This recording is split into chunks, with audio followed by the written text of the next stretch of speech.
لحظه گرمی، یه لحظه سختی، یه لحظه نرمی، یه لحظه بیرون، یه لحظه آباد. مثل یه عاشق دورم میکردی، نمیدونم که دل تو میخواد با من بمونی، با من بگردی یا که نه.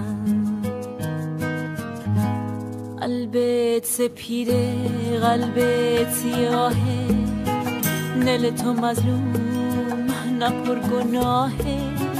یه روز قشنگی لب تو خندون، یه روز پر از درد چشم تو گریون. نمیدونم که دل تو میخواد با من بخندی تا که بجنگی عزیزم. قلبم اسیره، دلم اسیره، تموم دنیام دست تو گیره. منو تو دریا، دلم شکسته، چه قصه دارم عشقم نمیره. تو گریه داری، تو خنده داری، تو مثل طوفان یک جا نداری.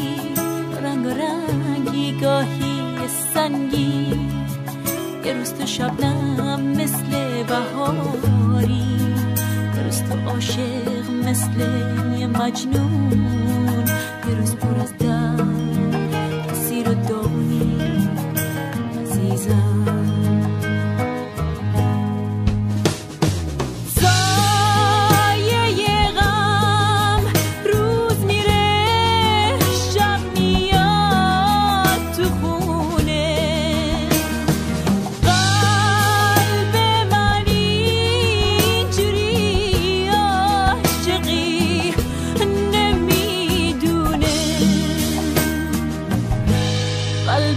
مسیره، دلم مسیره، تموم دنیام دست تو گیره.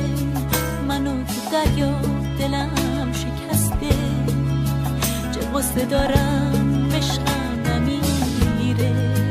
تو گریه داری، تو خنده داری، تو مثل طوفان یک جا نداری.